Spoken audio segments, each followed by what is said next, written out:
That's right. Greetings, fellow armchair Imagineers. Tiki here.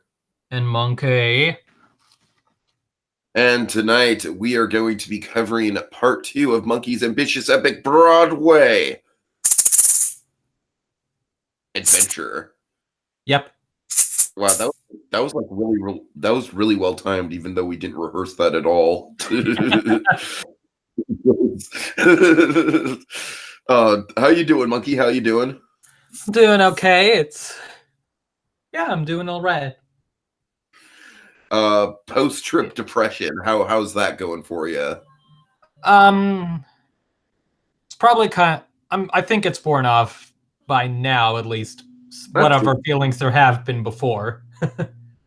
You know, it's amazing how little post-trip depression I had over Disney World the second time. Granted, that might be because I already had one trip that year. Oh, yeah. But anyways, Monkey, so what we're going to do, we're already midway through your trip. Of course, this was a 6-day trip, not including 2 travel days. So 6 full days of like just doing shows and going places. Yeah. Of course, part 1, some of our highlights were Hades Town, Tootsie, King Kong the musical. Any other big ones you want to cover? You had Prom and Phantom and some of Easter Bonnet in there. There you go. All right. So part 2, Monkey. Let's just dive right into it. Where do we start? Right. Let's start after these things I have to scroll back through.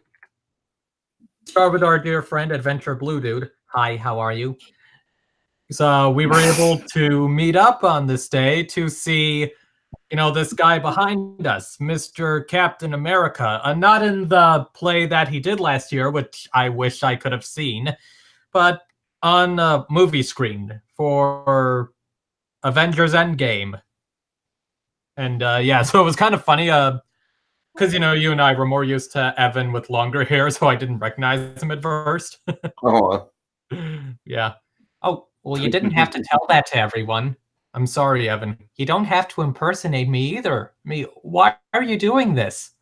Moving on. Impersonates everyone. It's kind of a thing. I still can't get over to your whole, like, Howard the Duck is in this. Holy fuck! Wonder Park is at the end of this podcast. Holy. Spoiler alert. Well, I don't have pictures, but whatever. Oh, okay. Yeah, so it's kind of neat. A little quirk about this theater where we saw it is that it's actually within the same building as my hotel, pretty much. Oh, really? Nice. Yeah, like now, I want to know how you guys coordinated tickets for this. When Endgame tickets first went on sale, which I'd heard a rumor of when it was, so I got that. I ended up doing. You already knew that we were going to meet up at that point because I knew there was some uncertainty involving it. Kind of. Well, in any case, I actually did 2 orders. I got so that I could refund whichever one I didn't need. I got one that was 2 seats and one that was 1 seat. You can. That was smart. Yeah, you can guess which one I refunded. Obviously, the 2-seat version. Yes. Yeah. So. But yeah, so it's in the hotel. So, like, say, if you want to enter the hotel from 42nd Street, the main entrance is on 43rd, but then you actually enter through this room that's like the box office for the Regal. And then you go up an elevator, and then you can take one way that, well, it deposits you right at the door for a restaurant, but then you either go one way if you want the hotel, or if you want the theater, the movie theater, you turn around and you go up another escalator, and then they take your ticket and you're at the concessions stand, and half the theaters, the other half, including the one that we were in, is up another escalator. Oh, weird. It might have been up to the main movie theater in Santa Rosa has like the smaller theaters in a second story that you have to take an escalator to get up to. I'll save my AMC story for when I actually get to that. But okay. So, but what was it? Yeah, and so I got some popcorn to hold me over through the movie while we waited, and So yeah, we were just kind of sitting around next to the, like, right in front of the giant Sonic Legs poster. Oh. So yeah, and then Again, I we still can't get over how much Tim Tracker looks like Jim Carrey, or vice yeah, versa. vice versa. Yeah, that is funny. And the best part is he knows about it. Tracker, I mean. So anyway, so yeah, we had Avengers Endgame, quite a good movie. It's, I certainly left in a better state of mind than when I saw Infinity War. Yeah, it didn't feel like 3 hours. Of course, it's an awesome climax. I liked how the kind of the style of the plot was like a sort of how we're gonna do this thing. But yeah, good time with Endgame. Uh, then we just headed back to my room for a touch, sort of refresh, plan out our next moves. I'm sure we watched the huge digital new McDonald's billboard outside of my room that I eventually did a riff on another day. I'm probably not going to cover that in this podcast. Yeah, so we just kind of just went out, walked around walked around the area. We ended up looking in the library, the public library. So we walked around pretty much throughout all of there. We saw the Christopher Robin dolls. We saw Walt Whitman's hair. For real. They have Walt Whitman's hair. What that's interesting. Yeah, we checked out a few of the theater lobbies. We passed through the Hershey store. We looked around Rockefeller a little and the Lego store. We stopped inside the lobby of the Winter Garden briefly so I could pick up my Beetlejuice ticket. Got dinner at Sabaro, and on the way back, I made sure to get which I sent this to you guys, a picture of Adventure Blue Dude with the marquee for Frankie and Johnny and Claire de Lune, because for some reason that marquee, the actors on it they look like they have blue skin. Oh God! And of course, we want to be as inclusive to blue people as we possibly can here on this podcast. Yeah, I mean, of course, my main thought being that it made them look like they were Na'vi. Oh God! I just kind of ironic. I just saw a random movie we saw that day.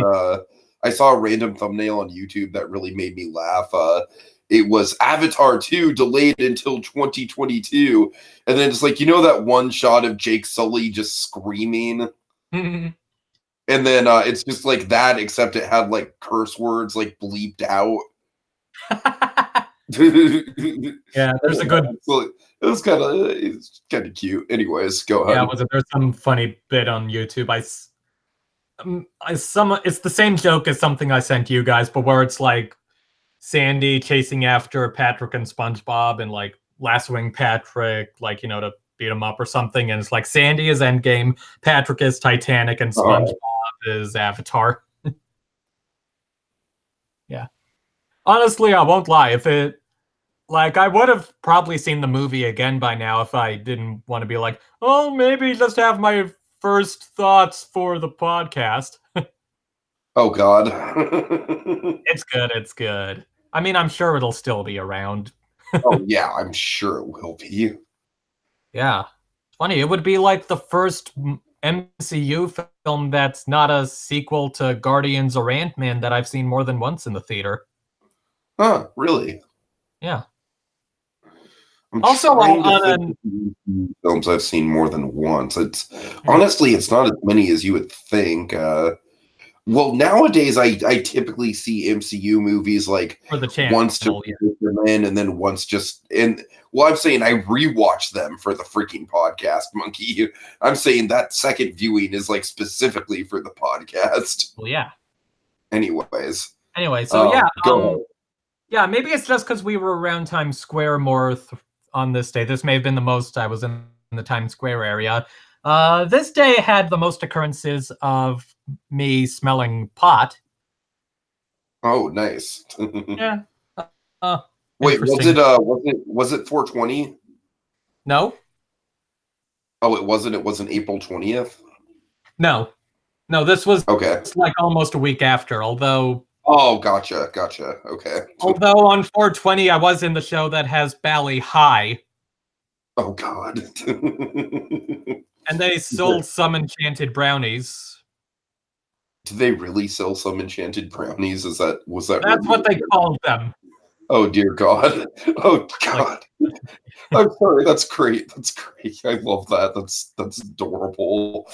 Some enchanted brownies. Yeah, it's part of that whole. Yeah, I sent you guys that whole spiel thing like a while back at some point, but yeah. Oh, Anyway, so shall we get back to the show? shall we dance? Yes. Intermission over. All right. So, that evening was a Beetlejuice at the Winter Garden Theatre. Oh boy. So because This the show treasure hasn't is caused controversy at all. what? I said it's not like this show has divisive opinions at all. I guess not. So seeing as continuing the thing that DuckTales established about how part of what makes an item a treasure is the story behind it. Let's talk about the Winter Garden Theater. Yay, more of me geeking about houses. So this building was originally a horse exchange. Really? Huh. Yeah. And then around like 1911, it became a theater. So, it's like, not my comparison, but like, say, at the same time that transportation is moving from the horse to the automobile. Yeah.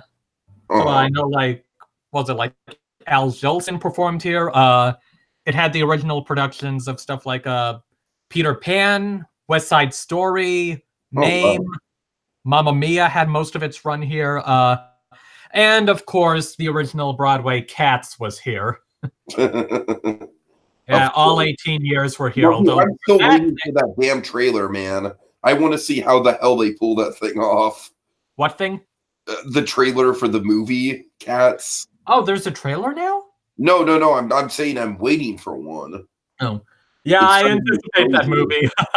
But yeah, and of course with Cats, they totally redecorated the Winter Garden to be like, so it's like you're in the junkyard. Like they painted it black. They may have gutted it. They had to make a hole in the ceilings for the heavy side layer exit. And ironically, this was right after they just refurbished the Winter Gardens. Like, okay, we've refurbished it. Oh, hi, Andrew Lloyd Webber. What do you need? We need you to paint it all black. What? And it's on the wide side. It's one of the few theaters you actually enter from Broadway. It's got that great marquee with the light-up letters and the giant billboard with the show logo. Mm-hmm. And this one actually had a little legroom. Nice. Yeah, so of course, as you might be able to partially discern from this photo, the mood, like the atmosphere during pre-show and intermission, fucking amazing. Friggin' fantastic. Because it's like you got these, all the lights, like this purple, and then like these purple and blue and green spotlights circling all over the place. There's haze. There's some Danny Elfman type music, so it sounds like a demented circus or something. Even the lighting fixtures on the walls are like, the bulbs are purple and green now. So as for the show itself, I'd say I'm on the positive end of the spectrum. Like it's not like at the very least it's neat. And I can really see that, yeah. Yeah, and of course I appreciate how, your mileage may vary on whether or not it works. For me, it did enough, I suppose. But I appreciate how it's not just copy pasting the movie. It's kind of like what Mary Poppins does, where it takes characters and situations from the movie, but it does its own thing. So, yeah. So a little more fresh there, whatever. Some, other turns in the plot. Like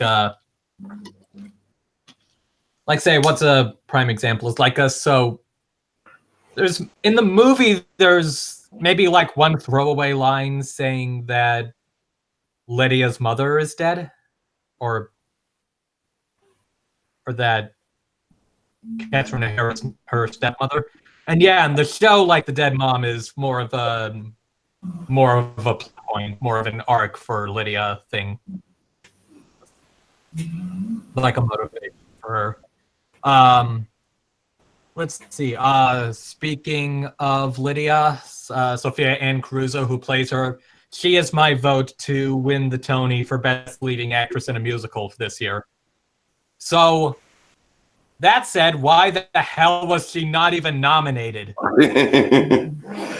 Honestly, if I were to guess, probably because of the nature of the show itself. Like I said, Monkey, this is one that, just reading articles about it, like it seems to have rubbed the critic community on Broadway kind of the wrong way. Mm-hmm. Maybe, but still, you could recognize a good performance. Sure. Like, recognize, do that.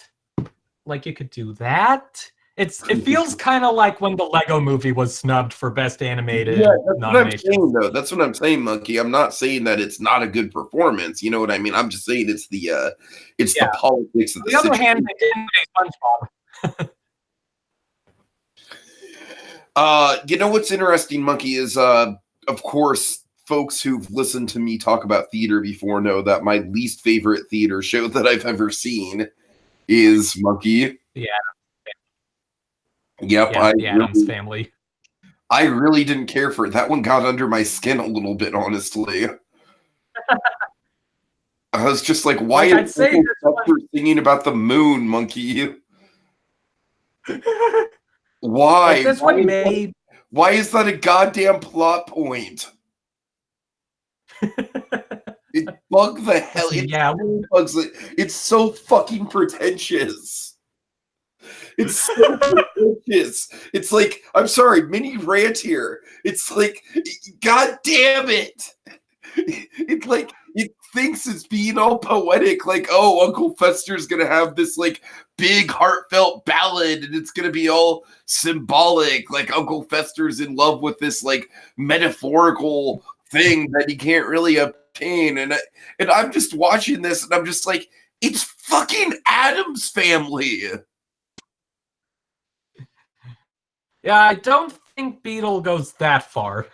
Good. That kind of thing. That's still like, I mean, there's certainly that honestly like there's certainly some go on. That honestly might be the worst, like my least favorite song in any musical. It's apologies because it's like I know Garrett likes that song. I'm sure others like that song, but for me, it was just man.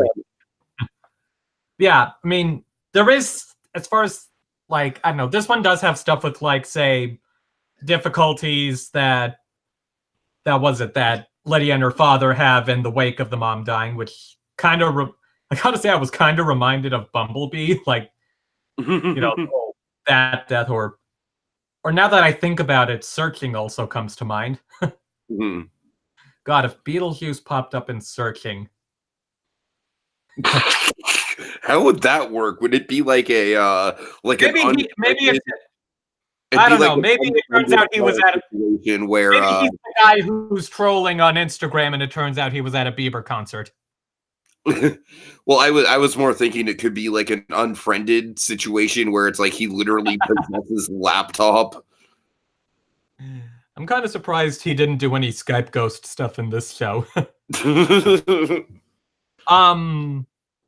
Yeah, I am.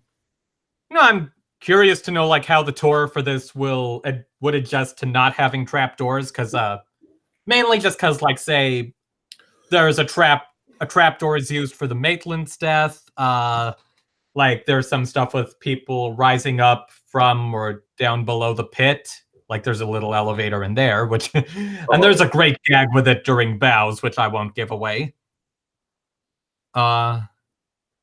So yeah, and I may as well say now, so some may I could see people lumping this in with the thing of like, I don't want theme park shows on Broadway, which I won't. And honestly, I kind of get that vibe, and that's the same vibe I sort of got with Addams as well. Yeah, I'd say this could maybe have more of it than Adams because this has some more spectacle in it and stuff. But the way I see it is like, yeah, it shouldn't be the main thing, but I don't see what's wrong with having some of it here and there. You know, a little variety. Maybe it could be a gateway drug thing. And hey, cool spectacle is cool spectacle. It's something I found kind of neat with this one is they don't include the song list in the playbill, which I figure is like this like what Avenue Q and Book of Mormon do, where they don't do it so that there's some room for surprise as you go along. That's a neat idea. So yeah, I figure out of the shows I hadn't seen before this trip, if I were to see any of them again, this would probably be the highest contender, like, you know, for the spectacle, just to get a re-grasping on what they do with it, like with the story and such, and also, you know, I know there's a little leg room. Yeah, I stage doored. I could have used an umbrella because there was some rain. So it got my playbill maybe a touch affected, but I think it held up well enough. And I didn't go through this, but part of me was tempted to, you know, because Alex Brightman plays Beetlejuice, part of me was tempted to mention when he appeared on Impractical Jokers. Fun times. Yeah, Beetlejuice. I got to see it. And you know, I'd say I'd recommend it to some, like our dear friend Garrett, like at least out of, you know, see how it's done. And I guess other thoughts that I discussed in the pre-thing. I guess the only thing I haven't mentioned is that the flat guy is in the lobby. That's a fun touch. So shall we move on to the next day? Hello? Are you there?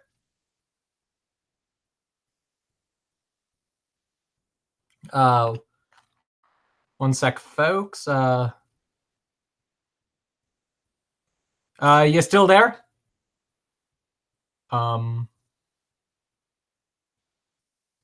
Well, it looks like we're still live. Oh, waiting for people to join this call.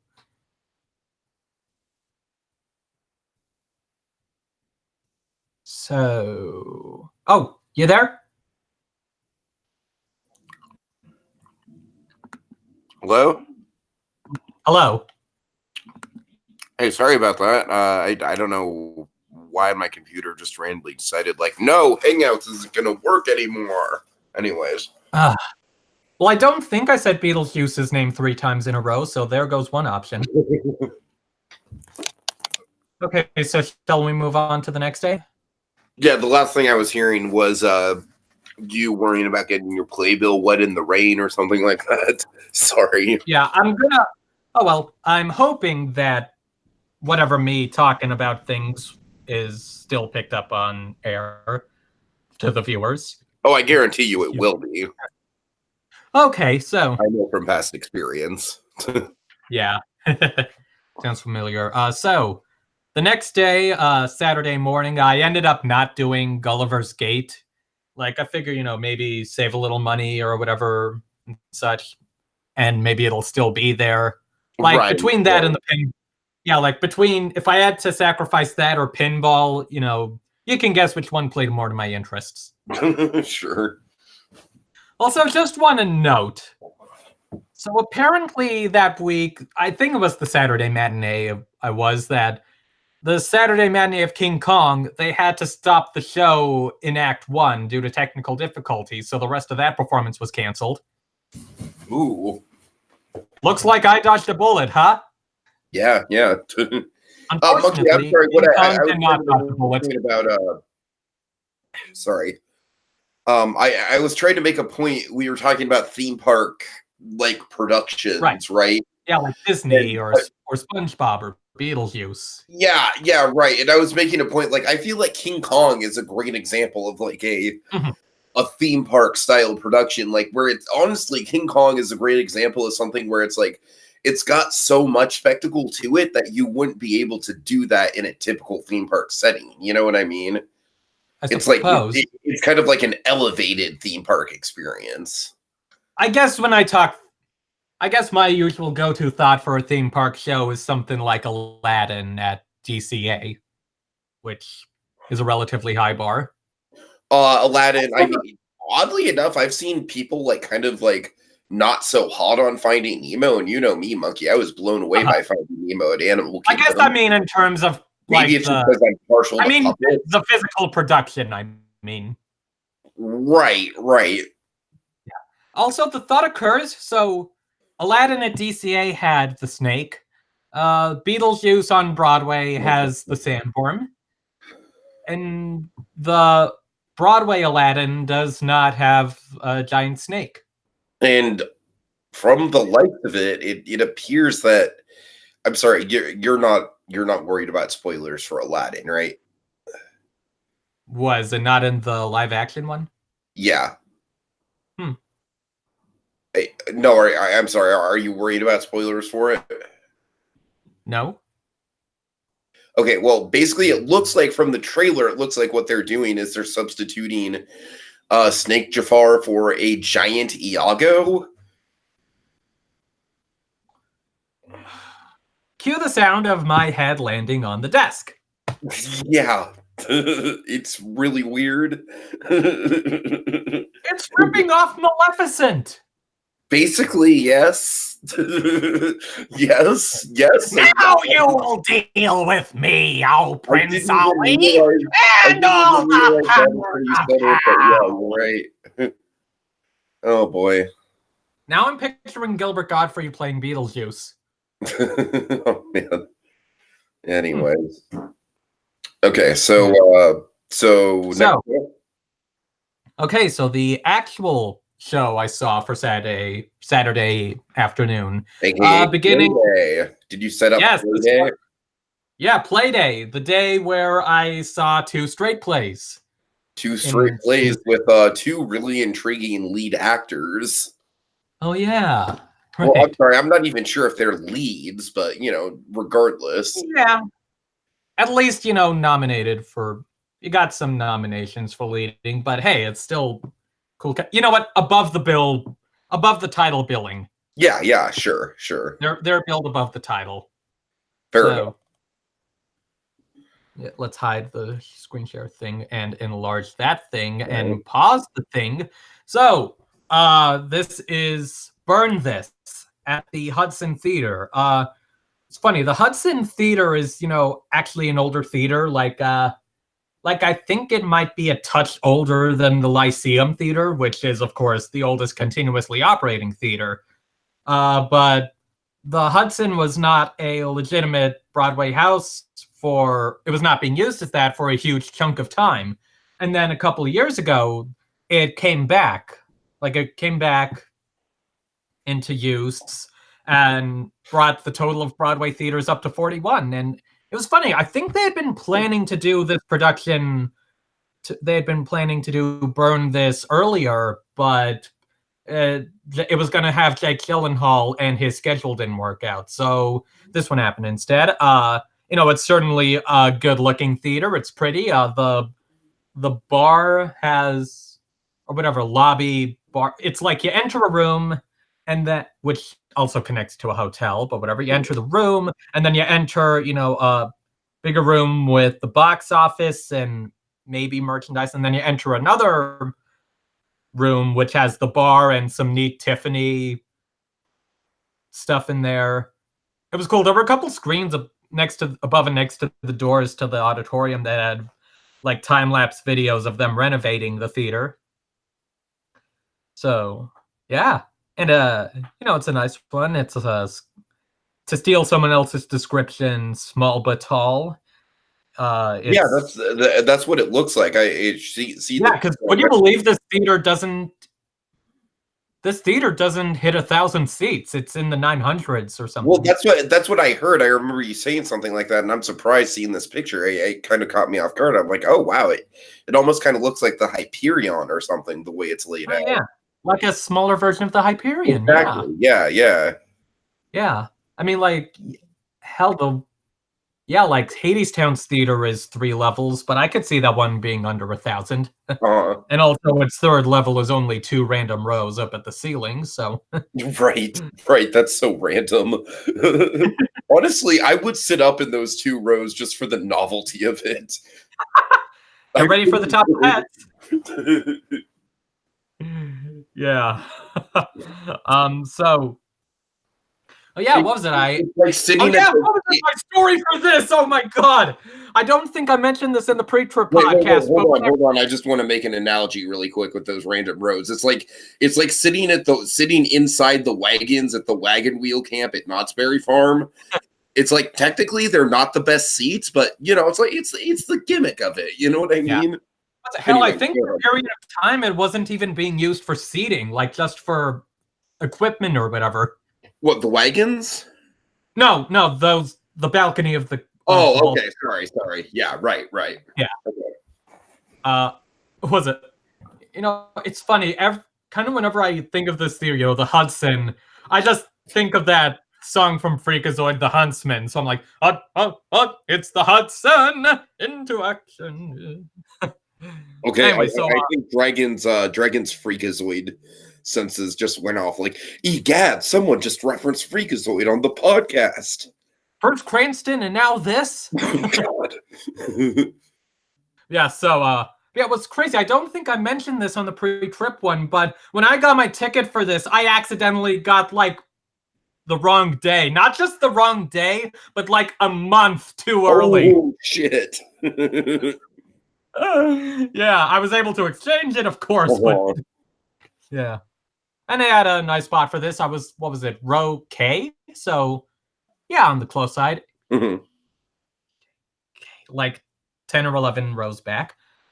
Yeah, so it was kind of funny, having done all these musicals on the trip and then having a day of straight plays. It felt like I was back in college. Oh, okay, I'm back there seeing plays now. Mm-hmm. Yeah. So yeah, Burn This, it may not have been entirely my thing, but it's still at its moments, of course. Like some nice bits in there, some enjoyable, some. Well, you're bearing the lead, Monkey. You're bearing the lead. Who's the big Star Wars villain in the room? Well, I don't know if Kerry Russell is going to be a villain, but oh dear. Okay, Adam Driver. And no, he didn't. And no, he didn't sound like Kylo Ren. He had some other sort of like New York accent for it. Okay, well, what's funny about that is in Lucky Logan, he had a totally convincing Southern accent. The only things I'd otherwise seen him in were Star Wars, that SNL, Kylo Ren undercover boss bit, and Black Klansman. Yes, so Black Klansman, yes. And he still had that deeper voice in there or whatever. Uh-huh. Yeah, that's not the voice he does in this show. Yeah, it's certainly quite a performance. He's this kind of like off the handle guy. Yeah. Also, I also like Brandon Uranowitz as the gay friend. Yeah, which it's not unreasonable to assume the gay friend will be a fun character, but nevertheless, he was. And he's actually nominated for a Tony. Good for him. Nice. Yeah, and I'd also, looked forward to seeing him because, he's done other musicals and such. And, I wasn't unengaged with this show. For sure. It's kind of like how I was sort of worried about A Perfect Ganesh. I kind of like rolled the dice on that one, right? Like, honestly, the travelogue element of that show was kind of what leaned me over the edge to see it. And sometimes you got to roll the dice on theater like that. You know what I mean? It's like sometimes, it's like sometimes you got to go outside your comfort zone a little bit. And as you know, A Perfect Ganesh, maybe not my favorite show I've ever seen, but definitely some of the most impressive set design and that alone like left a really big impact on me. So yeah. It was kind of interesting because, like, the only other time I've seen straight plays on Broadway, they were the start of that trip, and also one of them was the play that goes wrong. So right, yeah. yeah, I'll get back more to straight play discussion later. Yeah, I gotta wonder.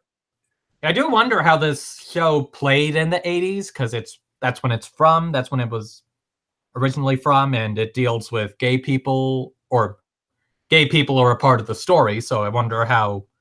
Interesting, because A Perfect Niche kind of like that was in the 90s, and it has elements of like AIDS and Yeah, homophobia and stuff like that. yeah. It was. Speaking of stuff that felt oddly relevant today, there was a line like somewhere in, I think it was in Act One, Scene One, where one of the characters mentions how, like, he's talking like his philosophy of how there are no good movies, and then on the few times, like on the rare occasion that there is, it gets remade 10 years later because Hollywood isn't satisfied with it. Yep, pretty much. Yeah, yeah. And considering a bunch of live action remakes that have been happening over this decade, I sip my water. Yeah, take that, Kermit, with your tea. I'm just some human dude with water.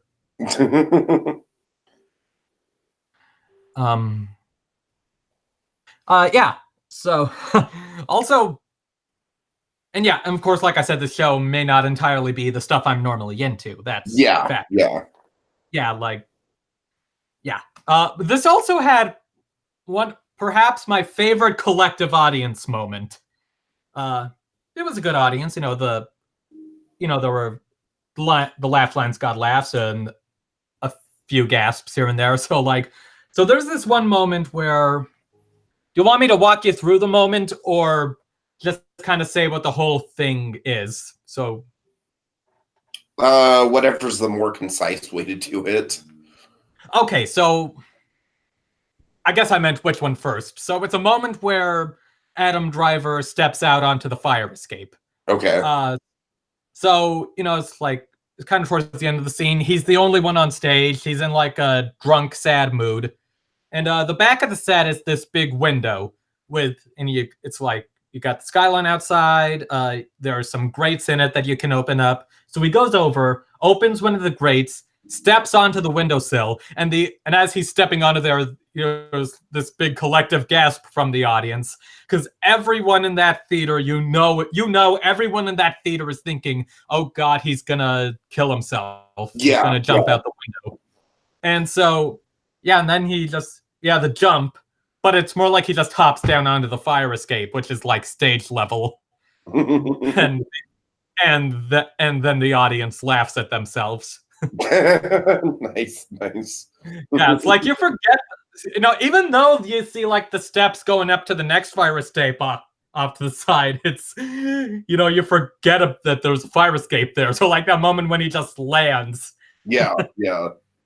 Also, there was one part in Act One where Brandon Uranowitz had a Disney World sweatshirt or something. I thought you'd like that.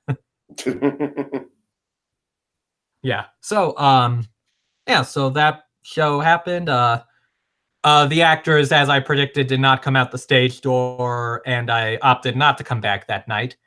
So, on the bright side, I was able to catch a little glimpse of the Be More Chill stage door, which I was curious to see. I probably didn't see as much craziness as I could have, but it was something. So, yeah, between shows, I did juniors again. I passed some of the time while I was waiting in the Theater Circle store. I'm pretty sure that's what it's called. That's like across from Phantom, next to Frozen, yada yada. There was this moment where I'm in there, and the music over the speakers or whatever is like some cover of the Three Caballeros. Really? Huh. Yeah, I don't know either. That kind of reminds me of the time I was on that train at Six Flags, and suddenly there was like an EDM cover. Yeah, the cover of that song. How am I blanking on the name? Story of Tonight. Story of Tonight. Yeah. So, And then that evening was Hillary and Clinton at the John Golden Theatre. Oh yeah. So of course the John Golden Theatre was the Broadway home of Avenue Q. And as far as other history, it's kind of interesting. Like, this is a little plot of land that whoever it was that decided to make the stuff there, like, whoever it was, what's his name? He realized it would be more economic to do, take this big space and then put a bunch of things in there. So it's got a hotel. It's had a different name back then. Now it's the Row NYC Hotel. And it also comprised of 3 theaters: the Bernard B. Jacobs, the Golden, and the Majestic. Of course, the Majestic was the only one that actually had that name back then, but I digress. And so it's like a way that the theaters can offset each other economically, because like you have the Golden, a house for small plays, the Jacobs, a smaller house for plays and musicals, and then the Majestic is a big musical house. And they all share a stage doors, so it's like some alleyway that comes out next to the Golden. So like, yeah, you got 3 theaters sharing a stage door there. Like, if I had ever stage doored for Phantom, I would have gone to here. And there wasn't, like, I think backstage in that alley, there's some picture of like Robert Preston as the music man and Laurence Olivier as the entertainer, like just chatting it up in that alley during downtime. Nice. Yeah. It's an intimate. Oh, right. There's the Golden. It is an intimate theater. It's like 800 something seats. I still didn't opt for the rear miss, but whatever. Yeah, as you can tell, it is beautiful in there. Like, maybe among my favorite interior designs. Yeah, looks like it. Looks like it. Yeah, the ironic part. Let me see. From what I can tell, it's almost got kind of like a German look to it. Spanish. Oh, okay. Okay. That's a Spanish look. Well, actually, Tiki, it is Spanish. Look, excuse me. Anyway, the ironic part is I know for a fact it would not have been this beautiful during Avenue Q. Because it didn't look like this, at least again, until like 2013 or so. Because before, like, and they did this big renovation for it. Before then, it was like some drab purple look. Oh, really? Huh. Interesting. I'm gonna see if I can find it. Let's see. Google Images. We're going on a little adventure, kids. You see it? Yeah. Wow. Huh. Yeah, it's like you look back at this or some of the other theaters that used to look more drab, and you're like, what were you thinking? I mean, honestly, it's like it's not terrible, but it's definitely like the new look is a lot better. Yeah, I mean, I know it's not golden like the color, it's golden like this guy's last name, but still. Yeah. Anyway, so it was neat. The way the set design of this show was done, I think, at kind of the beginning and the ending, so like as you were entering or leaving the thing, I think the back wall of the stage was exposed. It was behind a scrim, but yeah, that was there. Oh yeah, what was it? Like next to me, I could hear before the show, I could hear some dude like, talking about how he didn't like burn this. No, really. Yeah. Anyway, so Hillary and Clinton, it is, closer to my kind of thing. Not quite there, but perhaps closer. It was a nice watch. I liked Zach Orth. He's like a featured role in there. I liked him. Of course, Laurie Metcalf and John Lithgow they're Laurie Metcalf and John Lithgow. They're good. Yeah, that Lithgow. How big of a role did he have? He's billed above the title, so I'd call him like a secondary lead. Okay. Yeah, it's mainly Laurie Metcalf. Mm-hmm. Yeah, so I can now say that I have seen John Lithgow in blue running shorts eating pizza that fell on the ground. Oh, God. Monkey, I was just, it's funny. I know you're, what did you think of the gag in, just speaking of OCD food stuff? What did you think of the gag in DuckTales with the syrup on the hands? That didn't bother me as much. Really? Because I did you listen to the podcast? I haven't yet. Although, Okay, I went on a whole rant about that. That was like nails on a chalkboard to me. at Just the least idea of it, just the idea of, like, I'm sorry, I don't want to get graphic with you, but this is the second podcast I've recorded today where I mentioned this. Just the idea of, like, like eating pancakes with syrup and just like tasting the sweat and like the skin cells in someone's hand. Ugh. I guess the absurdity of the situation like overpowered it for me. And also in DuckTales' defense, DuckTales is animated. Okay, that's fair. That's fair. Yeah. Yeah. Yeah, so it was, I won't lie, it was easy to forget that this play takes place in an alternate universe. It was kind of easy for me to forget that. Like, I don't know if what happens in this play is based on an actual event or if it's just its own story. But that was a little easy to forget that, and kind of ironic considering that the play starts with Laurie Metcalf explaining the alternate universe idea. Yeah. No, I won't lie. I'd be interested to see this as a movie. I'd be interested to see how it would be done, how it would how it would be pulled off. Yeah, you could probably have some fun with the intro speech, like because it starts with Metcalf talking about coin flips. So you could just like have some giant coin appear on the screen and be like, you have her narrating like, this is a coin, yada yada, whatever.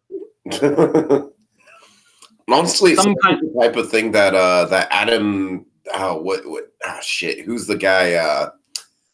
The guy who directed Vice? No, not Adam Warlock, monkey. The guy who directed Vice and your favorite movie of all time.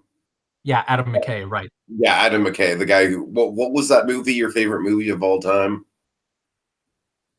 The Big Short. I'm thinking of The Big Short. I know. I was just coming up with a witty opposite title, like The Small Long. I don't know. Yeah, that could turn me away. But what did he write those movies?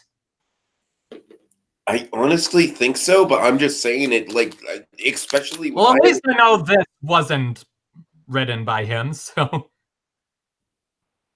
Yeah, right. I'm just saying that. I think that what you're describing in terms of like the meta narrative of historical stuff would work for his style.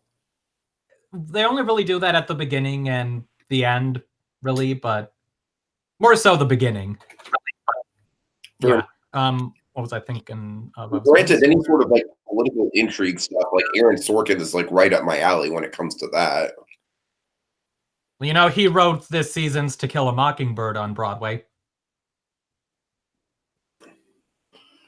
Really, that's not the one that I'm going to be seeing, is it? What? That's not the one I'm going to be seeing, is it? No. No, it looks like it shouldn't be. Yeah, because it looks like your production isn't on the receiving end of the controversy, but I'll save that for some other discussion, maybe off air. Yeah, maybe off air. Yeah, is the Sorkin one the controversial one? Yes. Okay, yeah, off air. Tell me about it. I'm intrigued. Yeah. Anyways, and again, back on the topic of this as a movie, I'd also be also curious how it's pulled off because the play pretty much takes place in one room. So, however you do it with that. On the other hand, I love 12 Angry Men, so. Did you ever get around watching My Dinner with Andre? I think you know the answer. So, was it when the ending of this happens, it's sort of like, aw, poor Hillary. And then on the other end, it's like, wait, it's over already? I knew it was 90 minutes, but really? We're already done? Right. Right. Which I realized, was sort of funny because, like, when I'm waiting at the stage door after, and yes, I did get to meet John Lithgow and Laurie Metcalf. I think the only member of the cast I didn't get to meet was Zach Orth. So, if you're listening to this, I really liked you in this play.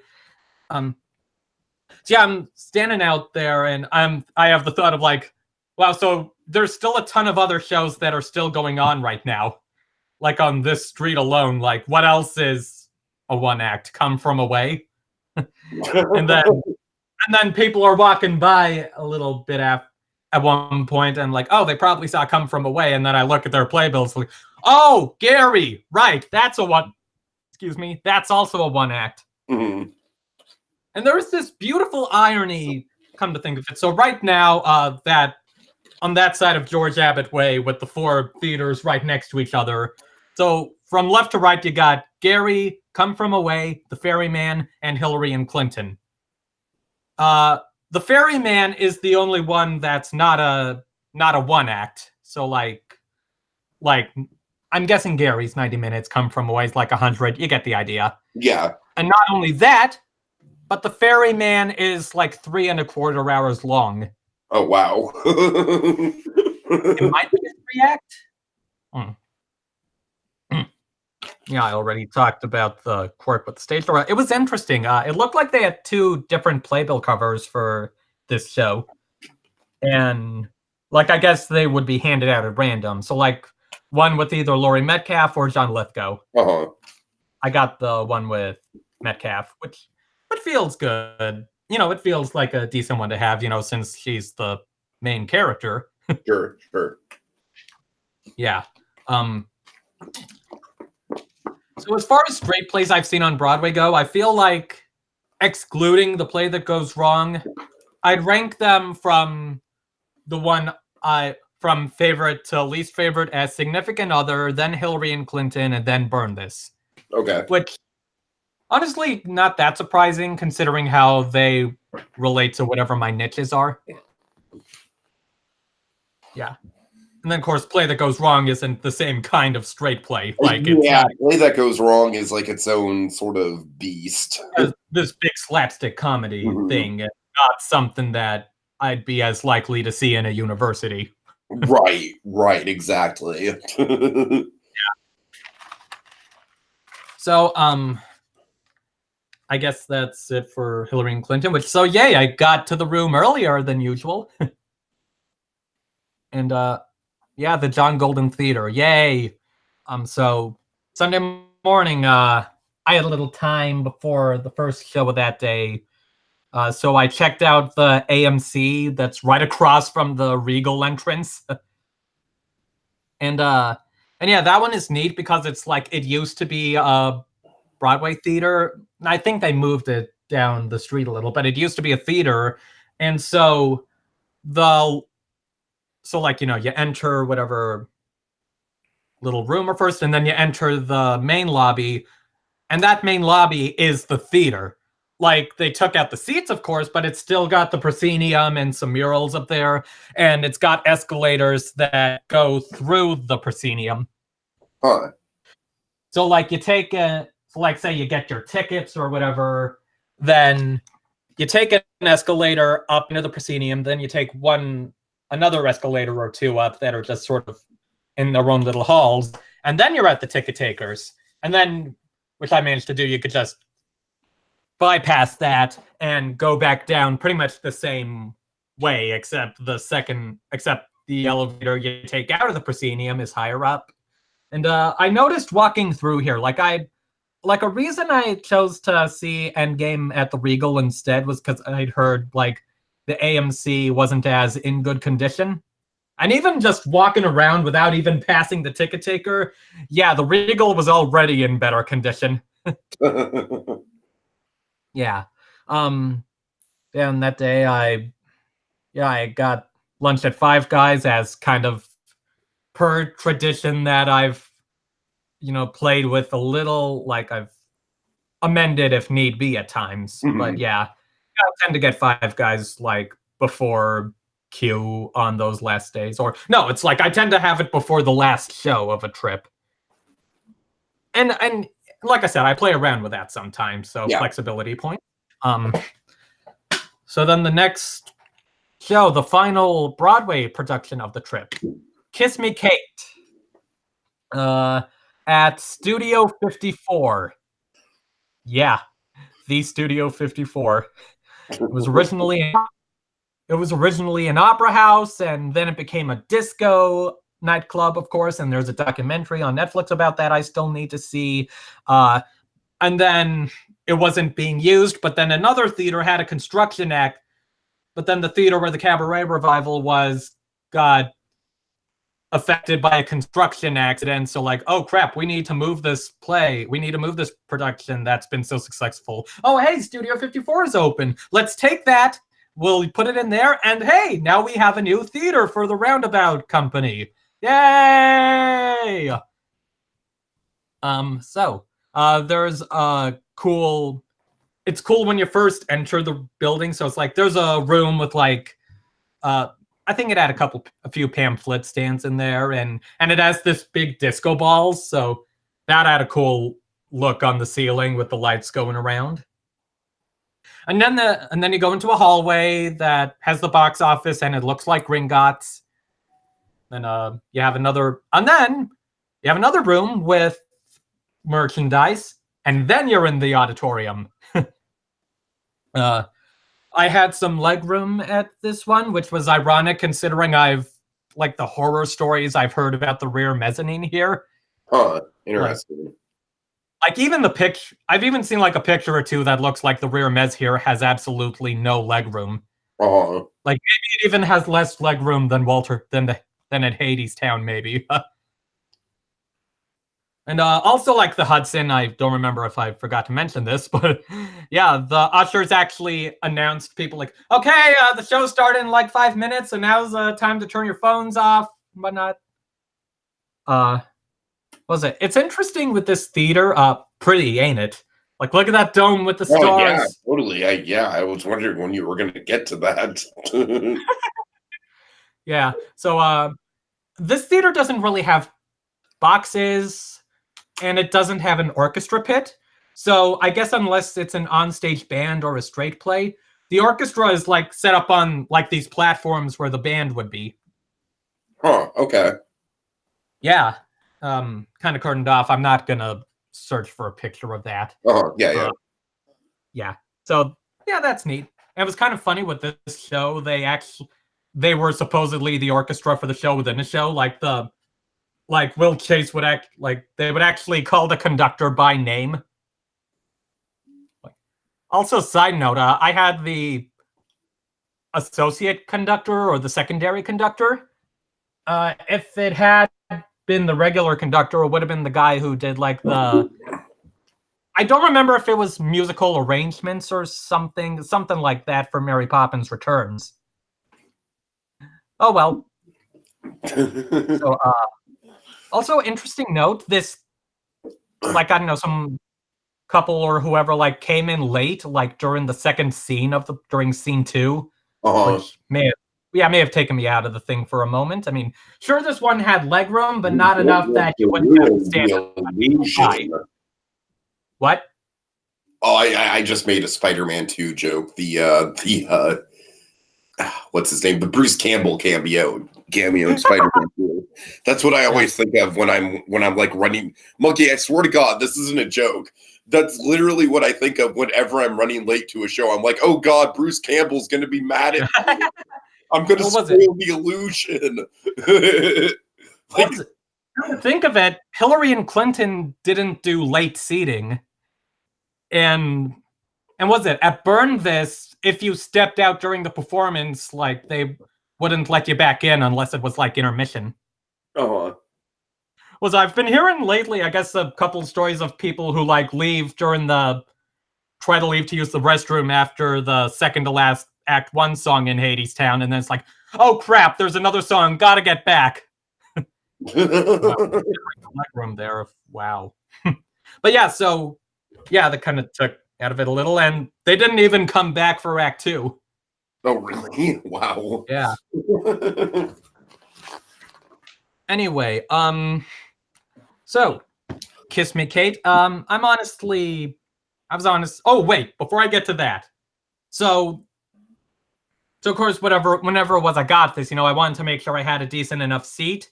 I look and oh wow, there aren't a lot of seats left. The best option at the moment, which I end up getting, was in the 4th row. Oh, nice. Yeah, that was neat. So yeah, was It's funny, like both of the shows that I'm going to be seeing at the 6th Street Playhouse for the first time, West Side Story and To Kill a Mockingbird, both front row seats.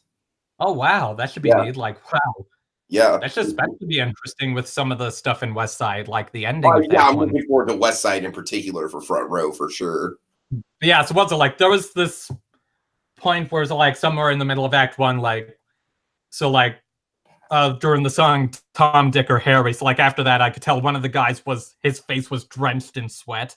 Right. Yeah. Of course, one of the benefits of sitting in the front row, you get to see everyone sweat. You get to be all up close and personal with them. Yep. And the spit. Anyways. Yeah. Anyway, so Kiss Me Kate, I was honestly kind of mixed on this show. Would you say it was probably the worst show of the trip? I don't know what my least favorite would have been. Like maybe Burn This. Like I'd say what was it? Would you rather I start with the stuff I liked or the stuff I wasn't crazy about? Start with the stuff you like. Start with the positives. Okay. Let's see. Kelly O'Hara and Will Chase, of course, they're good performances. Let's see. I'd say my favorite numbers in it were Too Darn Hot and Always True to You in my fashion. Those were pretty good ones. Like Too Darn Hot, especially because like I want to say it's at least 6 minutes, and it's kind of like the Irrelevant Act 2 opener that's like a big dance number, and one of the band members came on stage for it. It was funny. It's like at the end of that song, like pretty much everyone was on the ground, like, exhausted. All of the actors are breathing, they're catching their breath. The band guy, not so much. Let's see. There was a moment where, so like there's a set. One of the sets is like this 3-level dressing room area, backstage area. And so like, you have steps going up to the 2nd level and then a staircase going up to the 3rd level. So like a balcony for the 3rd level. And there was a part where Corbin Blue, like he grabbed some pole along the bottom of the 3rd balcony, and he was tap dancing against the bottom of that balcony. You gotta give him that. That's amazing. Yeah, wow. Yeah, I liked the understudy for the 2nd gangster, Mr. Derek Kobe, and it was kind of funny. I'd heard that he'd been on a bunch for that role recently, and the gangsters have this pretty wordy song towards the end of the show, which was also a nice one. And I guess, because understudies don't get a ton of rehearsal time, he had to have a script on stage for that. He did not have it on stage when I went. I mean, I get it, of course, but, a good time. He was likable, natural, and he was also from the original cast of Scottsboro Boys. That's always fun to see someone from there. Oh, yeah. Or for me, at least. Let's see. The stuff I liked best in this play was, because, of course, it's a show within a show, so the stuff I especially was into was when the offstage drama was affecting the onstage drama. So, like, say, Kelly O'Hara's character being pissed at Will Chase's character and just sneaking in all these opportunities to punch him and whatnot. Oh, Monkey, you need to watch Barry. Barry, okay. It's a show on HBO starring Bill Hader. Oh. I recognize the name. Yeah, it's all I'm saying is that show, if you like basically if you like real life drama affecting theater performances, yeah. Mm-hmm. Barry is like the fucking Citizen Kane of that shit. Okay. Is it dramatic or comedic? It's like a dramedy. It leans on the comedy side, but there's definitely some dramatic stuff in it. It's more of a comedy. Yeah, this is more of a comedy. So, so I guess on the other hand, you would have friggin' Birdman. Birdman. Anyway, yeah. So like stuff with that, like like with the two of them, their off-stage drama playing out on stage, or like the two gangsters, how they get involved in it. That was funny. Mm-hmm. So I guess for the stuff I wasn't crazy about, I well, for one thing, without giving away too much, Kelly O'Hara's character makes a particular choice at the end of the show, like a big choice, and I didn't get why. That could drive me crazy if the ending doesn't stick and you're just left like, wait, what? Yeah, I don't know if I missed something, Right, but I wasn't clear on why it happened. You know, it's funny because when I saw Barbecue Apocalypse, like generally speaking, I really like that show, but it just ended with this kind of like weird monologue. And then I was like, wait, what? That's the end? Wait, shit, do the monologue over. I wasn't even prepared for, you know what I mean? It was I wasn't even, it was like one of those things where it's like, if I knew that monologue was the end of the show, I would have been paying a little bit more attention to it. And so I was like, wait, what? I don't get the significance of that shit. Yeah. Anyway. Yeah, speaking of which, it was kind of like when Burn This ended, it was like, oh, that's the end? Yeah. Okay, I knew that was the last scene, but that's how it ends. Isn't okay. But yeah, so this one, I think a lot of the stuff I wasn't crazy about involved the secondary romance. Okay. So, like, I guess it felt unnecessary, like, especially the Corbin Bleu character, like the character he plays. And maybe it's a symptom of like the older musical conventions where there's a main romance and a secondary comedic romance. Or, I don't know. what springs to mind for me is probably my I love South Pacific, but the Cable romance feels a little tacked on. Yeah. And yeah, it is kind of crazy. Like, speaking of this show's age, like this show was in the season of the very first Tony Awards. Oh wow. So this was the first, I think it was the first Tony Awards, something like that, because this show won the first Tony for Best Musical. Uh-huh. I think this would have been like the season before South Pacific. Gotcha. Yeah, so like I didn't like I don't know, I guess the Corbin Bleu's character felt really underused or something, or at least not as engaging. Like, yeah, that's the thing. It's like, at least with South Pacific, Cable's a pivotal character, even though the relationship with Wyatt isn't necessarily the biggest part of the show. Yeah, or like Liat's not around much, but it is, kind of pivotal. Yeah, exactly. It's a sort of pivotal arc. Yeah, like ties into the whole racism thing. Whereas, and then right, it does give birth to an iconic song as well. Yeah, yeah, and whatever stuff of the time. But yeah, with this guy, and then what was weird is that like he's got some gambling issue, like some gambling debt, but then like at some point off stage, he just pushed that drama over to Will Chase's character, and it's never brought up again that it was his fault, that it was Corbin Bleu's fault. Huh. So, namely, he writes out an IOU in Will Chase's name. Uh-huh. Yeah, hence the gangsters. And then in the end, it never gets figured out that, who was really the start of it.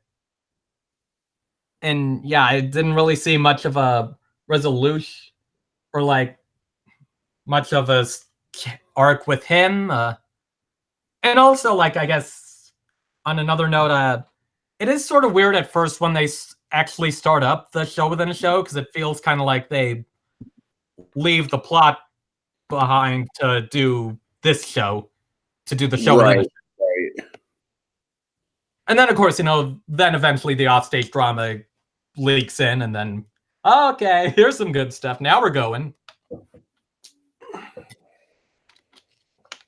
I mean, in any case, generally speaking, not the not a bad experience at all, but just kind of like not your cup of tea. Maybe, or at least not entirely my cup. Yeah, okay. Like, some stuff was, some stuff wasn't. I mean, in any case, it was a chance to finally see this piece. I got to see Kelly O'Hara live. That's neat. Yeah. I nearly stage doored for this. I went to the barricades, but I figured, I'm honest, I don't know if I'm really gonna have time for it, and it's not when I'm dying to stage door for, so I'm gonna go. Ironically, a couple days ago, I saw someone say that, like, yeah, half the cast, including Kelly O'Hara and Will Chase, like, came out within like less than 15 minutes. Oh wow. But yeah, so I think that's it for Kiss Me Kate, and of course, I'll save that for later. So, and then yeah, and then that evening was Avenue Q. Monkey, I have a song that I think is appropriate for this. Hopefully I don't get copyright strike, but we'll just play a little bit of it. All right, are you ready? Is it One Last Time from Hamilton? No. That would also be appropriate, but all right, shoot, hold on. Let me just, damn it. I know I listened to One Last Time while I was leaving Disney World.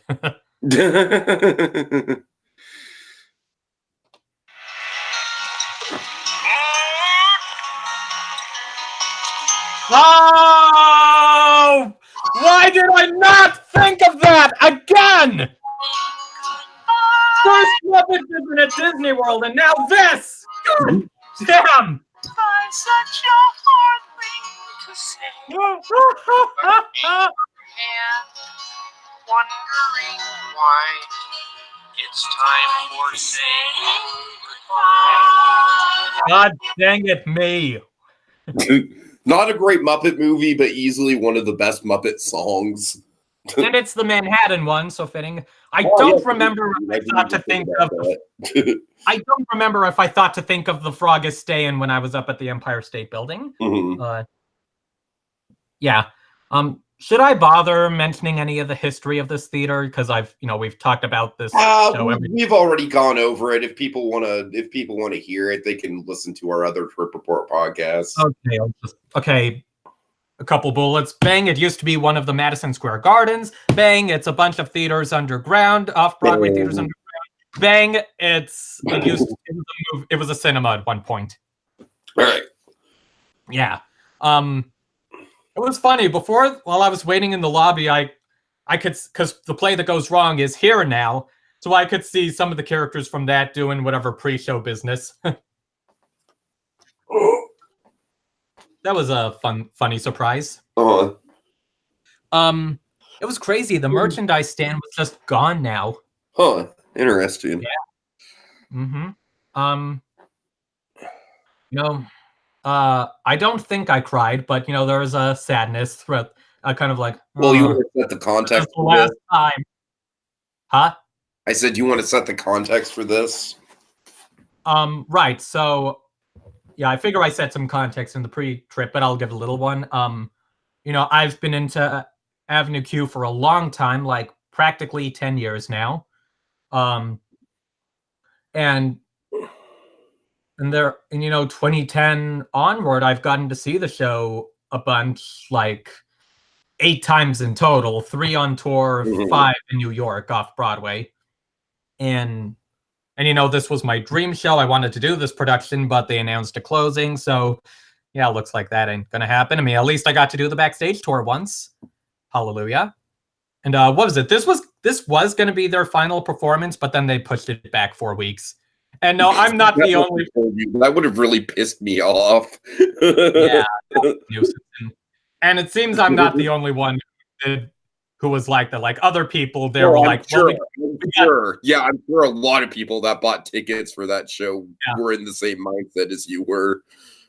Was it I even heard like 1 or 2 of the actors mention how it was like, oh, well, okay, well, we already got tickets for our families, but okay. And yeah, this was the biggest, most responsive audience I've seen at the show here. Like, I'd say it was about 3/4 full, whereas in the past, when I've come here, it's been like, I don't know, 1/3 full. Which, it's nice to see, but on the other hand, kind of speaks to, I guess how what may have been doing. Oh yeah, what was it? So when they opened up the house, I managed to be the first in line to go in. No one will ever take that away from me. And throughout the show, I kind of wondered how, but yeah. So before I get that. In a way, it is kind of like an unfortunate freeing because it's like what was it? So, I pretty much know the whole script practically and like the staging and such. And so, I don't want to get burned out and like I don't want it to become, and it kind of had been getting a little routine, I guess. So it's like, so this is a case of like, okay, you don't need to worry about that anymore, and it opens up more slots to see shows. I'm like, yeah, well, for sure. Okay, thanks. I guess be careful what you wish for. So yeah, a be careful what you wish for thing. Like, please put him out of his misery. Okay, bang. Okay, mercy kill. Now he's out of his misery. That's not what I meant. Thank you, Mark Twain, for that reference. So yeah, was it throughout the show? Something that kind of worked a little was trying to watch, not knowing, some of the stuff that would happen, like what the songs would be, for instance. Because, like I said, they don't list the songs in the playbills, so you can be surprised when they pop up at what they're singing about. So, say you have a scene and then suddenly they're singing about racism, which adds to the fun, adds to the comedy. I have a confession to make, Monkey, and this Yes? kind of relates to this. Let me guess. The only song you know is "Internet is for Porn." Internet is for porn, and then I've listened to the opening song a couple times. Mm-hmm. And specifically, the reason why I chose to do that is that, god damn it, I want a fucking production of this thing to come to like Spreckles or 6th Street or Cinnabar or something like that. Yeah. Hopefully, they don't include the song list. Well, honestly, I don't even care if they include the song list. I just, I mean, for the sake of surprise, because like Internet is for Porn is supposed to be a surprise. Right. I hear you. I hear you. The setup is a bait and switch. Uh-huh. For that song in particular. Speaking of Trekkie, so there's a part towards the end of the show where, like, everyone goes to ask him about something, for something, and he says, "No, go away, me busy." And I don't know if this is because I saw the show on a Sunday night, but this time he said, like, "Go away, me watching Game of Thrones." Yes, it probably was because you saw the show on a Sunday night. And to keep up a fun little example of how the show would just keep making little alterations here and there throughout the years. If it were me, I'd be like, no, go away. I'm watching Barry. Barry is like the other HBO show that airs on Sunday nights that I care like infinitely more about than Game of Thrones. Yeah. Anyways, I know I already mentioned like a few years ago that time where they made a Pokemon Go reference. Oh God, Monkey! I will never forget being at Disneyland in the height of the Pokemon Go craze. Like literally everyone was on their cell phones. It was awful. I'm like, why are you people even at Disneyland? God damn it! Come to think of it, two of the shows I saw that had Pokemon Go references. But it's fucking Disneyland. Like, is it really worth fucking spending? Granted, most of them were probably AP holders, but still, that makes it even worse. Fuck AP holders. Fuck you, Monkey. You're the problem. Anyways. Oh, forgive me when I go over next month to play Star Wars Go. Oh, God. Oh, God. Oh, Monkey, that dream I had last night. No, wait. It's not called Star Wars Go. It's called Padawan Go.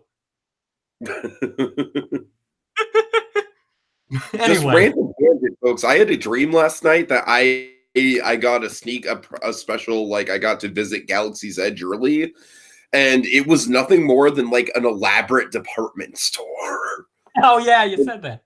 Yeah, I had a dream a couple nights ago. Hey guys, I'm standing next to the Millennium Falcon, but then off to my right, and it was like a full-blown, like full-size recreation of the Millennium Falcon, right? Just like what's going to be at the actual Galaxy's Edge. But then on my side are like store shelves with like fucking General Holdo action figures. I'm sorry, Galaxy's Edge? Okay, I need to give it a nickname because I'm not saying that every time. God. And then I go into the home and garden section, and there's like Jawas running around, and I'm like, oh, that's cool, I guess. It's like, I mean, for a department store, it's cool, but it's Damn it, not Paul Galaxy's Pressler. Edge. So is this from the Paul Pressler era? I mean, that's the thing. I probably dreamt of like a hypothetical, like it wasn't a dream monkey. It was like an alternate reality that I tapped into of like a Paul Pressler Star Wars land. Maybe it's one of those alternate realities where No, Hillary. it was a Paul Pressler Star Wars land sponsored by the Home Depot. Anyway, so back to things. So, yeah, I had a dream a couple nights ago where I missed the second act of Kiss Me, Kate. That's random. That was frustrating. Anyway, so yeah, Avenue Q. I was also wondering with Avenue Q, just like how different it would have felt when it first came around in 2003, and like where we are now as a culture, and how what's like it probably would have been way more shocking back then, and unusual back then. Oh yeah, I'm sure. Yeah. Or like say, damn it, I had a thing on something. Yeah. So like, yeah, stuff like that. And of course, no one would have known the songs yet. So, or who these characters are, like the whole gay subplot may have come as a surprise. Right. But yeah, so of course, I stage doored afterwards, and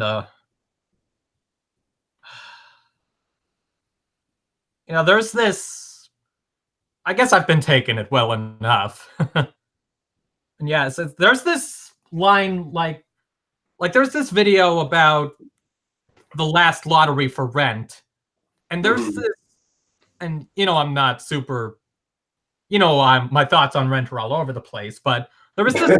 Yes, as are mine as of late, honestly.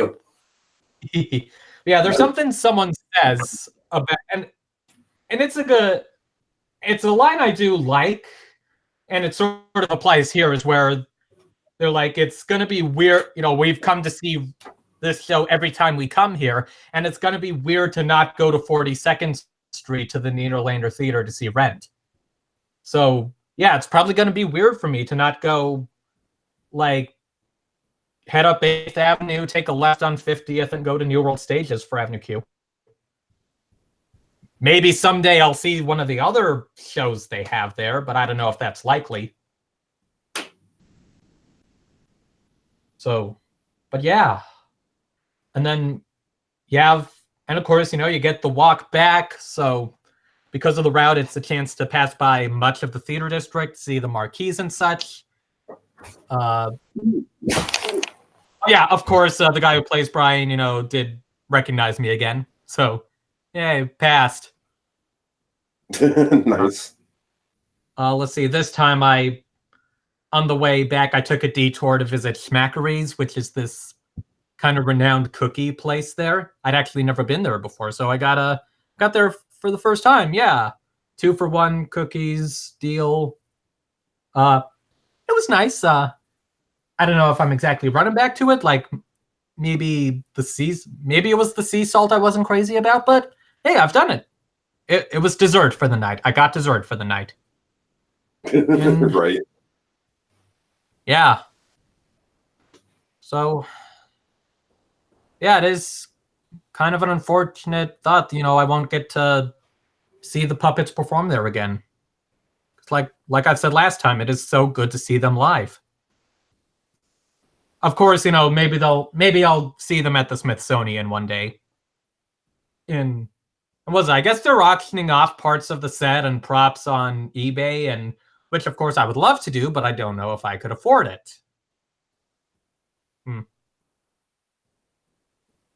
So, Avenue Q, that was, it is kind of crazy to think of the whole legacy that it's, or the place it's had in my life, where, and of course, some of the burnout may have been kind of, on me, because like back in the earlier years of me discovering it, like say, maybe being a bit more obsessive over it, like wanting to know the whole script and whatnot.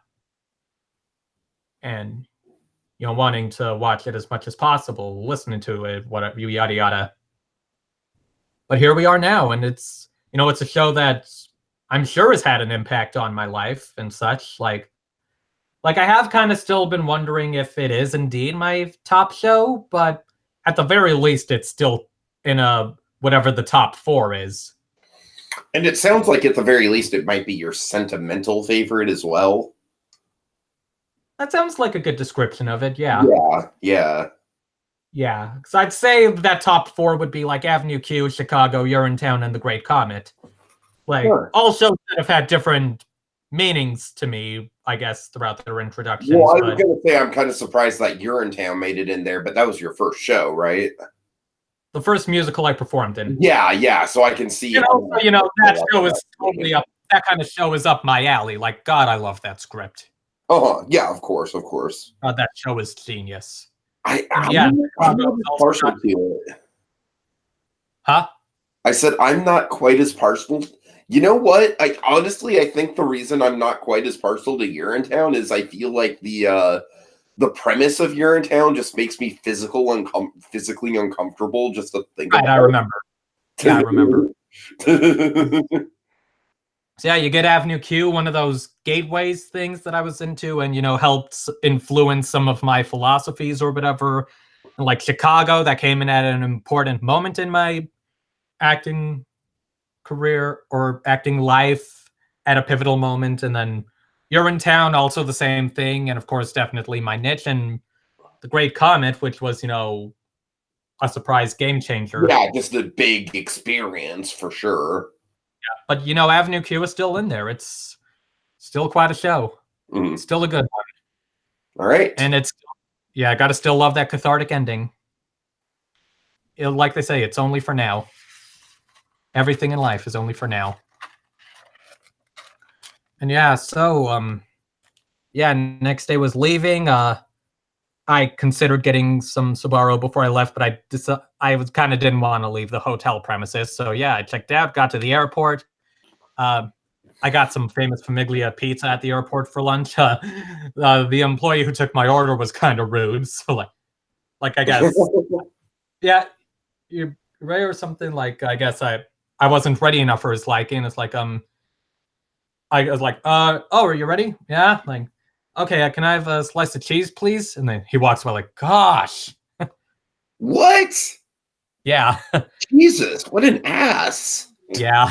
I guess I could get this right. But yeah, so the pizza was fine, a little toasty for my liking, but it's not on the avoid list. You know what's funny, Monkey, is that I found you saw that picture of the pizza I had it on Facebook today. Like I am just at a point in my life where pizza is just it is so bleh to me at this point. So we're getting Little Caesars when you get back down here, right? Oh dear God. Well, I'm just saying unless it's like an artisan pizza, like, and even then it's like I don't know. I've eaten so much pizza in my life that I am just completely numb to it at this point. Like even the best like most artisan pizza you can imagine, I'm still like, yeah, but it's still something that I'm just so sick of. Yeah. Anyway, so so I waited around for my flight. I finally watched Some Jerk with the Camera's Dumbo vlog. Nice. I noticed some Wonder Park books. Oh God. I'm guessing this was coincidental, but they were placed at they were placed by these labels that were like number 2 bestseller, number 3 bestseller, number 4 bestseller. I remember you sending us a picture of that. Yeah, weren't you like, what? Yeah. That kind of reminds me of did you see that thing I shared on Facebook of Netflix having literally the day that Endgame comes out, don't miss the movie that everybody's talking about, The Perfect Date. And I'm like, yeah, this is the movie that everyone's talking about. Yeah, good job. You really read the room there, man. Anyway. Yeah, I think I saw that. But yeah, so was funny. I noticed the gate next to mine had, flight 1401, so of course I thought Star Tours. Right. Yeah. And yeah, I flew out, and something I forgot to mention on the pre-trip podcast was I planned to watch the South Pacific movie during the flight back. Oh, okay. Okay. Yeah, Have you ever seen it? Seeing as I just got off a production of South Pacific, and I did get to watch it. What do you think? What do you think? I mean, granted, this was part of a long flight at the end of a long trip, but when they were making that movie, were they trying to put the audience to sleep? Okay, I really appreciate the weirdest shit color palette in that movie. Yeah, I like that. That was fine. Uh-huh. But it's like I don't know, except for Lieutenant Buzz Adams, except for him, like everything was done at like some sort of cadence or tone that was like that would like be fitting to lull someone to sleep. Yeah, the pace of it is a little off. I will admit that. One of the things I have about the pacing of that movie is that they swap around. They swap around when Emil and oh shit. Damn it! Why am I blanking on Nelly. the lead's name? Nelly. What? Nelly. Yes. Yes. They switch around. Like Emil and Nelly in the play meet in the first scene. And then the movie randomly starts with Bloody Mary and there's nothing like a dame. Yeah. I did like how they showed a couple of the things that were only alluded to in the play. Uh-huh. Like Billis jumping out of the PBY, or that was fun, yeah. Yeah, Nelly breaking down in rehearsal and talking with Brackett. So it was nice to see those. Uh-huh. Yeah, overall, I think I get what you're saying about the pace, but to me, like I like as I get older, color is one of the most important things in a movie to me, and so therefore that movie is just kind of a treat when it comes to that. Fair enough. So, all right. Yeah, so whatever. I had the flight. Child or two was probably on the annoying side. I don't remember how much of it, but yada yada. And I got back, and interestingly enough, I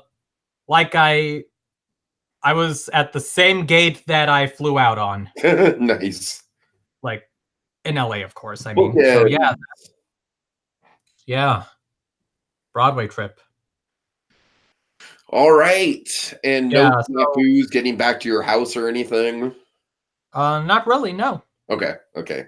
Yeah, so I as you might remember on my Florida trip, I hit a major snafu. I was like, oh my god, Uber's not even working, and I don't know how to buy a ticket for the airport, or what the hell do I do? Oh yeah. Anyways. Yeah, so it's funny. It's nice to have most of the theaters that are further up in the district off the list, so like off the checklist, so I don't have to walk as far. Right. Yeah, I mean, I know walking distance, reasonable walking distance, but it's it's some blocks. All right, Monkey, do you want to set up the scoring system, because I forgot to set it up at the start of the podcast? It was like stuff out of 10, right? For yes, out of 10. Well, I mean, just set up why we're doing it. We're doing it because I was sick and depressed one day, and this was a way to, get, add some humor to the proceedings. Like, oh, yeah, maybe it's like, stuff's probably gonna go wrong. Yeah, so we could do like that thing for my Disney World trip where Dragon had checked how my stuff went according to plan. Yeah. Okay. Yeah. That was when I was hardly doing your impression there. What the hell, Monkey? Why didn't you put as much effort into that? Anyhow. Okay, well, Monkey, without further ado, I will let you list off the categories, and we will get you a final score. Give me a sec. I need to go look back up what they were, and my phone is on the other side of the room charging. I'm sorry, I already pulled them up on the chat. It's a song, I don't know, I'm just making it up as I go through the thing. It's an improv and not from a show. I wish it was, it would be fitting. It would be, it's not though. So it's a wasted opportunity. Found it. Okay. Travel, flexibility, lodging and dining, show roster, expectation management. Okay, go down those one at a time. Travel. Travel. Okay. Let me see here. Honestly, Monkey, I am going to give you for travel. I don't remember anything particularly going wrong. It seems that you got around just fine. I don't remember any big drama at the airport or anything, so Yeah, taxis and subways were fine. honestly, just because I don't want to just give out 10 out of 10s willy-nilly, like you're really gonna have to earn 10 out of 10s, I'm gonna give you a 9 out of 10. Okay. All right, next up. Flexibility. Flexibility. All right, this is an interesting one. You did earn me some major respect points for the Easter bonnet in terms of like knowing your limitations, knowing when to call it. That honestly, it might have seemed like a negative moment to you in the moment, but honestly, for me, that was like, yeah, that's sometimes a sacrifice that you have to make on a solo trip. And it seems to me like you definitely hit the speed bumps okay. So I'm gonna go ahead and give you for flexibility. I'm gonna go ahead and give you another 9 out of 10. Okay. Lodging Right? and dining. Okay, lodging and dining. All right, for this one, okay, for the hotel, it seems like a pretty standard experience based on your past experiences for the Yeah, hotel. maybe a touch below the past experiences. Okay. I mean, still worked, but yeah. Honestly, from the dining side of things, I'm a little skeptical because it seems like the dining side of things, like granted, I know you're not a foodie, so you not having great food on a trip is a lot less important than me not having good food on a trip. But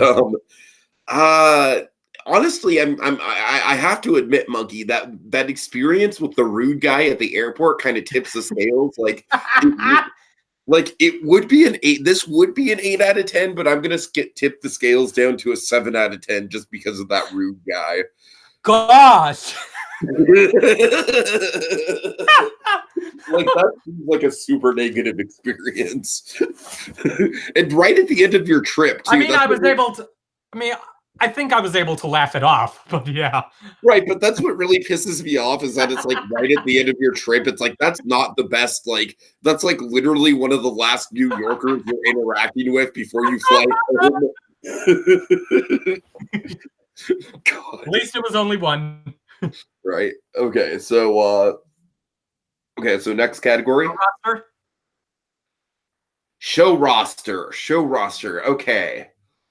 Huh. This is an interesting one. From the sounds of it, there are a couple of them that didn't necessarily strike your fancy. A couple of them that were big highlights. Maybe Hadestown wasn't quite the maybe Hadestown suffered a little bit from the overhype, but granted, I know that's not your fault. Yeah. I'm gonna meet in the middle here, and I'm gonna say an 8 out of 10 for show roster. Okay, yeah. Like honestly, it's not the most show-stopping show roster that I've seen you give.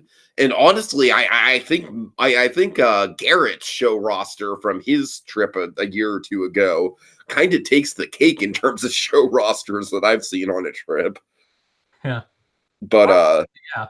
And for what it's worth, I do think like what I said with the come from away comparison, I think I don't remember if I said it last time, but I think like Hadestown like came off a bit better than Come From Away did in their first viewings. Okay. Of course, Come From Away was so good in the second viewing. Like, that was great. But yeah. Right. As far as that comparison. And like, yeah. All right. And then what's the last one? Expectation management? Expectation. Okay, I'm gonna You know what? I feel like you did really good in this regard. I feel like you knew what to expect in all these things. Granted, Hadestown was maybe a little bit of a speed bump along the way, but I'm going to give you some Maybe credit. like, I don't know, and maybe also like Kiss Me Kate and Hillary or something. Right. But I'm just saying, like it didn't seem like those not meeting your expectations ruined your trip or let you down or put you in a bad mood or anything. You know what I Right. mean? That's what I'm saying. Yeah. So with that in mind, I'm going to give you a 9 out of 10 for that. Okay. Okay, Monkey, are you good at math? I actually haven't been counting. Okay, 9 Let's see. 9. plus 9. 9. Yeah. Plus. Okay, plus 7. Okay. Okay, plus 8. Plus 8. Yeah, I mean, wait, just 1 8 or Yeah, just 1 8 and then 9. 9 9 7 8 9? Yes. 42. 42. Nice. So Monkey, I'd say that's like a solid like A minus. Yeah. So I or somewhere in a B. I don't know. No, I think a B would be like oh yeah, you're right, because of the 50% range. Yeah. Because of the 50 instead of 100. Yeah. Well, still you It's know a B. A B is good. Yeah. Let's see. Stupid. I feel like that stupid guy from the pizza joint kind of tipped the scales. He's like, yeah, that's what you get because I don't like you because you were slightly indecisive. Gosh. So yeah, and why, like I said, I think I'm okay to take a little break from there. It would be cool to get back there in spring 2021 because like I said, hopefully Hugh Jackman, Music Man, would still be there. There's going to be a 1776 revival at a theater I haven't been in. Yeah, that sounds cool. It'll be in LA next year, but hey, theater I haven't been in. That's something to do. The main thing that would get in the way, I think, unless life dictates otherwise, like not counting whatever life throws at me, is that like the question of would it interfere with saving up for another Disney World trip? Of course. And Monkey, I don't know. I'm kind of like if you're down for it, I'm playing around with the idea of maybe my next trip coinciding with your next Disney World trip. Possibly. I'm still figuring out kind of like the who I would be with Element, of course. Right. I'm just saying, even if you went with your parents or anything, I'm just saying like like it wouldn't have to be like we'd go down together or anything. I'm just saying like, we'd go down at the same time. Of course. Like, of course, with me more into the drinking and the food and everything, I want to do stuff on my own. Yeah. But anyways. Actually, yeah. I like to do stuff on my own, but I don't want to do that trip alone. Yeah, for sure. So. Yeah, hopefully I'll be able to pull off both. We'll figure it out. Yeah. Or was it like, oh yeah, what is it? If 6 is on Broadway at the time, because that sounds cool. It's this like it's something like, to my understanding, Henry VIII's wives putting on a rock concert. Uh-huh. Or a rock concert starring them, whatever. Yeah, that sounds cool. Where was I going with this? Yeah, and of course, it would be neat if you were able to pull off Broadway with me someday, but I could see it being a tough environment for you. Tough environment plus financially speaking, I feel like be tricky. Yeah. But I mean, of course, if I can pull off Disney World, I mean, it's, Yeah, I guess. I feel like Disney World has some peak crowds that I was involved in. But yeah, so like, crowds and crosswalks and small and not a lot of leg room in the theaters. Oh yes, right. That might be a problem. Yeah. Like I don't remember Aladdin's theater having too little leg room, but I don't really remember much leg room. Honestly, I'm more into the idea of showing you my my small ass theaters that are probably going to be incredibly mediocre compared to these Broadway houses. Oh, well, I mean, hey, hopefully we can pull off Spreckles next year. Oh, I'm sure we can. Yeah. And then, of course, we have that other thing in the spring. The other thing. Yes. Yes. Which hopefully we can pull off in terms of budget. I'm still a little worried about that, frankly, but... Yeah. Well, tickets are got, at least. Yes. Speaking of which, what is it? I don't remember if I mentioned this, but it's kind of neat. With this trip, I got to go into at least one theater from every organization that owns more than one house on Broadway. Huh. So, like, Hubert Organization, Nederlander, Hugh Jamson, Roundabout, Ambassador Theater Group. I've got at least one from everybody. Uh-huh. And now I've been in all 2 Ambassador Theater Group houses. Ironically, they do not own the Ambassador Theater. All right. Okay, Monkey. Well, it has been a pleasure, my friend. Thank you for regaling us with your tales, and I hope that this little exercise made the stress of the trip a little bit more manageable for you. Maybe. But right. yeah, it happened. It's at a point where it's kind of weird to think it happened, but I know what happened. I know that feeling. Right.